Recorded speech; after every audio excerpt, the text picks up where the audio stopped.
A ceia do Senhor, comunhão com Deus e com nossos irmãos.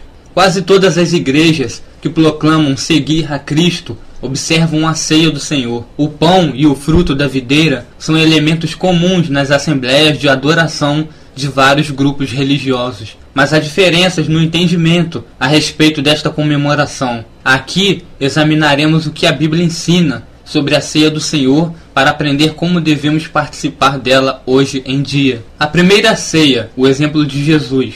4 textos registram os pormenores da primeira ceia do Senhor. 3 destes relatos estão nos evangelhos, Mateus 26, do 26 ao 29. Enquanto comiam, Jesus tomou o pão, deu graças, partiu e o deu aos seus discípulos, dizendo: tomem e comam, isto é o meu corpo. Em seguida tomou o cálice, deu graças e o ofereceu aos discípulos, dizendo: bebam dele todos vocês, isto é o meu sangue da aliança, que é derramado em favor de muitos, para perdão de pecados. Eu digo que, de agora em diante, não beberei deste fruto da videira, até aquele dia em que beberei o vinho novo com vocês no reino de meu Pai. Marcos 14, do 22 ao 25. E comendo eles, tomou Jesus o pão, e abençoando-o, o partiu e deu-lhe, e disse: tomai e comei, isto é o meu corpo. E tomando o cálice e dando graças, deu-lhe, e todos beberam dele. E disse-lhes: isto é o meu sangue, o sangue do Novo Testamento, que por muitos é derramado. Em verdade vos digo, que não beberei mais do fruto da vide, até aquele dia em que o beber novo no reino de Deus. E Lucas 22, de 19 ao 20. E tomando o pão, e havendo dado graças, partiu e deu-lhe, dizendo: isto é o meu corpo, que por vós é dado, fazei isto em memória de mim. Semelhantemente tomou o cálice depois da ceia, dizendo: este cálice é o Novo Testamento no meu sangue, que é derramado por vós. E o outro texto está em 1 Coríntios 11, do 23 ao 26.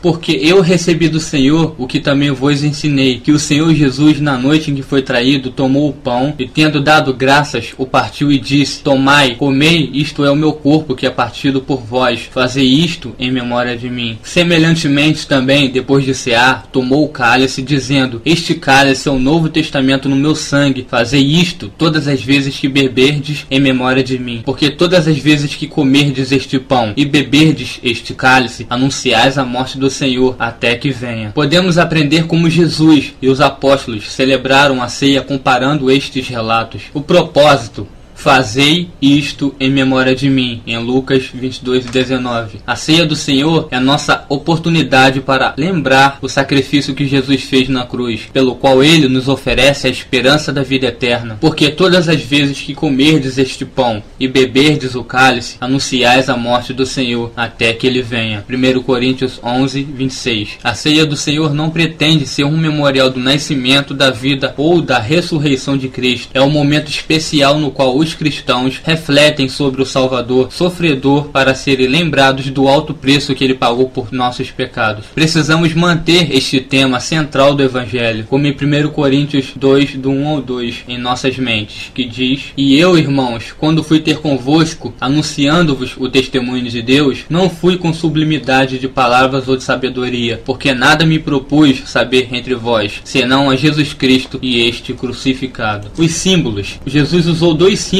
para representar seu corpo e seu sangue. É claro que ele não ofereceu literalmente o seu corpo, que ainda estava inteiro, nem seu sangue, que ainda estava correndo através de suas veias. Ele deu aos discípulos pão sem fermento para representar seu corpo, e o fruto da videira, suco de uva, para representar o sangue que estava para ser derramado na cruz. Ele não deixou dúvida sobre a relação deste sacrifício com nossa salvação, porque isto é o meu sangue, o sangue da nova aliança, derramado em favor de muitos para a remissão dos pecados. Mateus 26, 28. A ordem. Quando comparamos estes 4 relatos, podemos também ver a ordem na qual a ceia foi observada. Jesus primeiro orou para agradecer a Deus pelo pão, e então todos o partilharam. Ele orou de novo para agradecer ao Senhor pelo cálice, e todos beberam dele. Deste modo, ele chamou especial atenção para cada elemento da ceia. A ceia do Senhor na igreja primitiva. O livro de Atos e as cartas escritas as igrejas, nos ajudam a aprender um pouco mais sobre a ceia do Senhor. Os discípulos se reuniam no primeiro dia da semana para participarem da ceia, como em Atos 27. E no primeiro dia da semana, ajuntando-se os discípulos para partir o pão, Paulo, que havia de partir no dia seguinte, falava com eles e prolongou a prática até a meia-noite. Esta ceia era entendida como um ato de comunhão com o Senhor, como em 1 Coríntios 10, do 14 ao 22. Portanto, meus amados, fugi da idolatria, falo como a entendidos, julgai vós mesmos o que digo. Porventura o cálice de bênção que abençoamos não é a comunhão do sangue de Cristo? O pão que partimos não é, porventura, a comunhão do corpo de Cristo? Porque nós, sendo muitos, somos um só pão e um só corpo,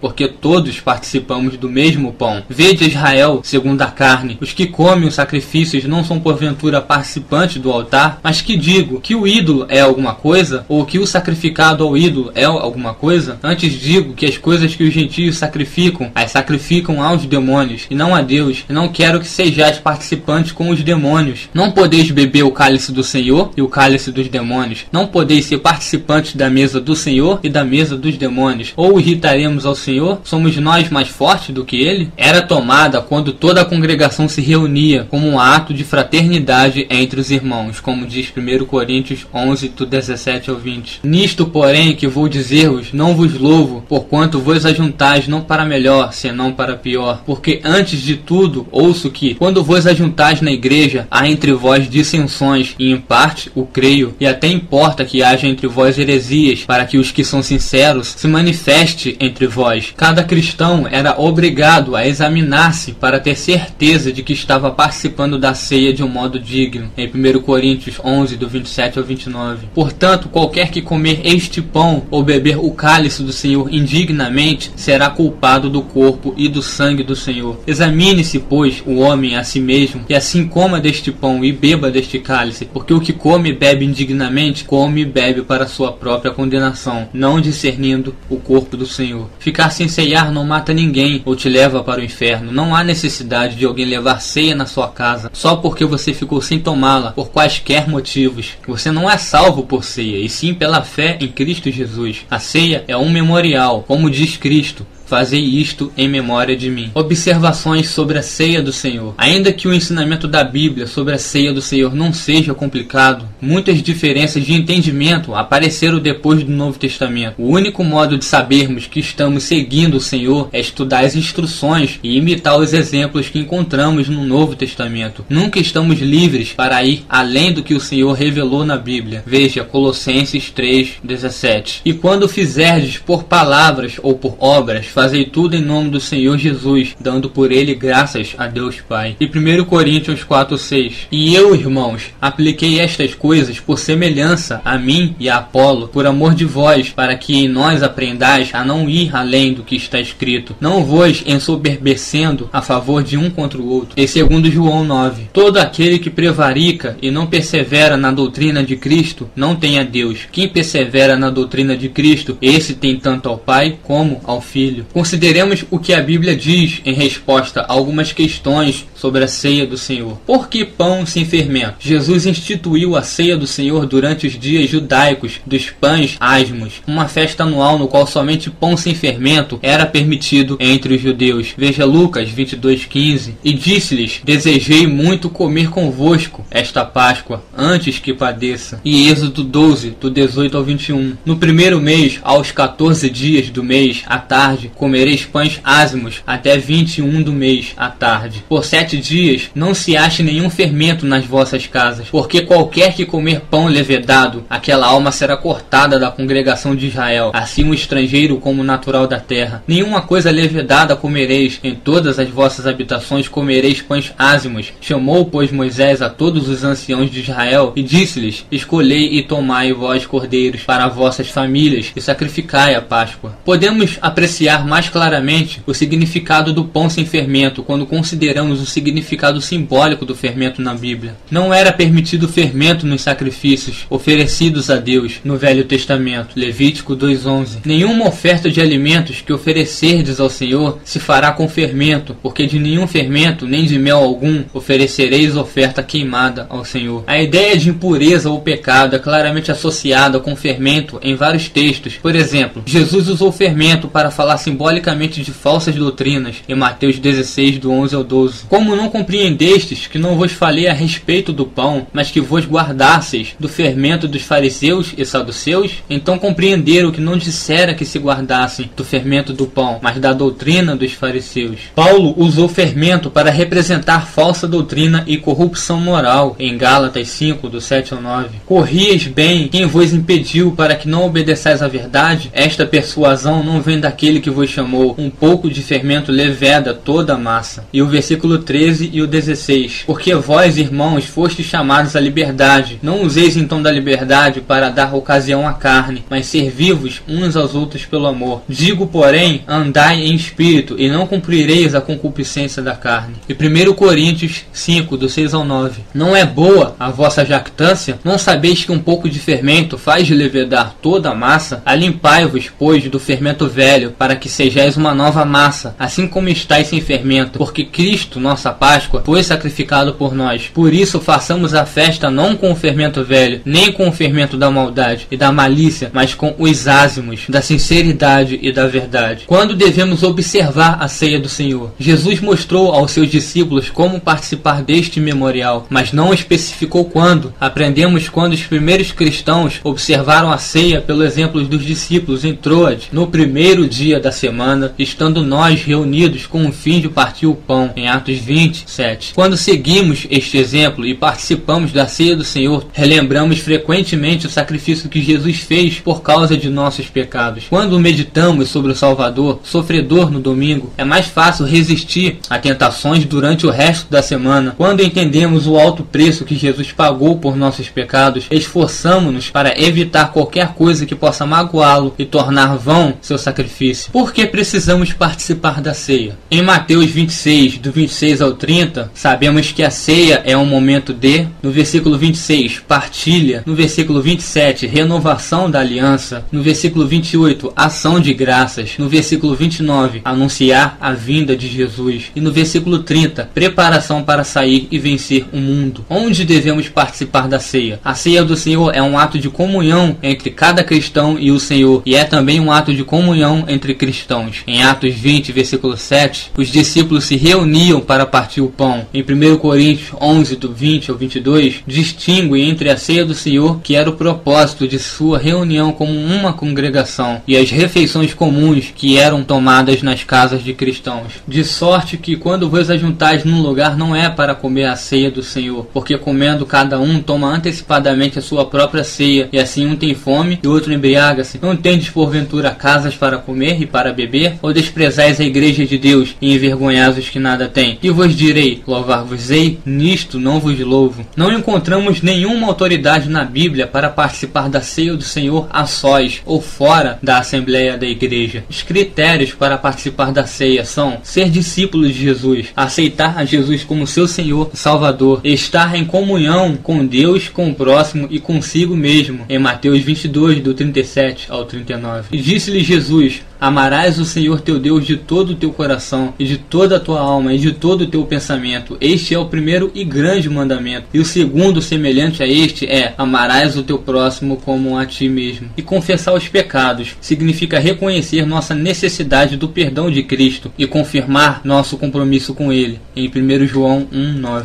Se confessarmos os nossos pecados, Ele é fiel e justo para nos perdoar os pecados e nos purificar de toda a injustiça. E 1 Coríntios 11:28. Examine-se, pois, o homem a si mesmo, e assim coma deste pão e beba deste cálice. Já o fato de ser batizado, a Bíblia não menciona, mas pensa comigo: se para sermos salvos temos que crer em Jesus, e seguir suas ordenanças. O batismo é uma das ordenanças. Se estou fazendo parte do corpo de Cristo e sigo suas ordenanças, logo tomarei a ceia. Mas se eu não sigo as ordenanças de Cristo, tenho oportunidade de batizar-me, mas não o faço, estaria eu negando as ordenanças de Cristo? E logo seria hipocrisia da minha parte determinar quais ordenanças devo seguir, umas sim e outras não. Se sigo uma, tenho que seguir a todas, porque foram postas ali pelo Senhor Jesus em seu justo entendimento. Se você discorda, acha que pode negar uma ordenança e seguir apenas as que você quiser, tudo bem, mas lembre-se disso: quem bebe e come com indignação, come e bebe para sua própria condenação. A ceia do Senhor é um ato espiritual partilhado pelo Senhor com aqueles que estão em fraternidade com Ele. Jesus não ofereceu o pão e o cálice a todos, mas aos seus discípulos, como em Mateus 26:26. Enquanto comiam, Jesus tomou o pão e deu graças, partiu e o deu aos seus discípulos, dizendo: tomam e comam, isto é o meu corpo. Aqueles que estão servindo ao diabo não têm o direito de partilhar desta refeição com o Senhor. Em 1 Coríntios 10, do 16 ao 22. Porventura o cálice de bênção que abençoamos não é a comunhão do sangue de Cristo? O pão que partimos não é porventura a comunhão do corpo de Cristo? Porque nós, sendo muitos, somos um só pão e um só corpo, porque todos participamos do mesmo pão. Vede a Israel segundo a carne: os que comem os sacrifícios não são porventura participantes do altar? Mas que digo? Que o ídolo é alguma coisa? Ou que o sacrifício ao ídolo é alguma coisa? Antes digo que as coisas que os gentios sacrificam, as sacrificam aos demônios e não a Deus. E não quero que sejais participantes com os demônios. Não podeis beber o cálice do Senhor e o cálice dos demônios. Não podeis ser participantes da mesa do Senhor e da mesa dos demônios. Ou irritaremos o Senhor? Somos nós mais fortes do que Ele? João conta-nos que somos aptos a participar com Deus na comunhão espiritual somente se andarmos na luz do seu caminho. Ora, a mensagem que, da parte dele, temos ouvido e vos anunciamos é esta: que Deus é luz e não há nele treva nenhuma. Se dissermos que mantemos comunhão com ele e andarmos nas trevas, mentimos e não praticamos a verdade. Se porém andarmos na luz como ele está na luz, mantemos comunhão uns com os outros, e o sangue de Jesus, seu Filho, nos purifica de todo pecado. 1 João 1, do 5 ao 7. Relevante lembrar: nenhuma igreja deve proibir um visitante de tomar a ceia. A igreja não é dona da mesa do Senhor, e sim ministros e participantes. Por isso tem a função de orientar, não de julgar quem deve ou não participar. Como em Mateus 7,7. Pedi e dar-se-vos-á, buscai e encontrareis, batei e abrir-se-vos-á. E 1 Coríntios 11:31. Porque se nós nos julgássemos a nós mesmos, não seríamos julgados. Jesus disse que ele mesmo separa o joio do trigo, e na última ceia Jesus sabia que Judas o trairia e assim mesmo o deixou participar. João 13, 21 ao 30. A própria pessoa deve estar com a alma e consciência ligadas a Jesus, e tomar ou não tomar a ceia, isso é por conta própria. O que significa participar indignamente? Cada um que participa da ceia do Senhor deverá examinar-se para estar certo de que está participando de maneira correta, discernindo o verdadeiro significado do memorial. Por isso, aquele que comer o pão ou beber o cálice do Senhor indignamente será réu do corpo e do sangue do Senhor. Examine-se, pois, o homem a si mesmo, e assim coma do pão e beba do cálice, pois quem come e bebe sem discernir o corpo, come e bebe juízo para si.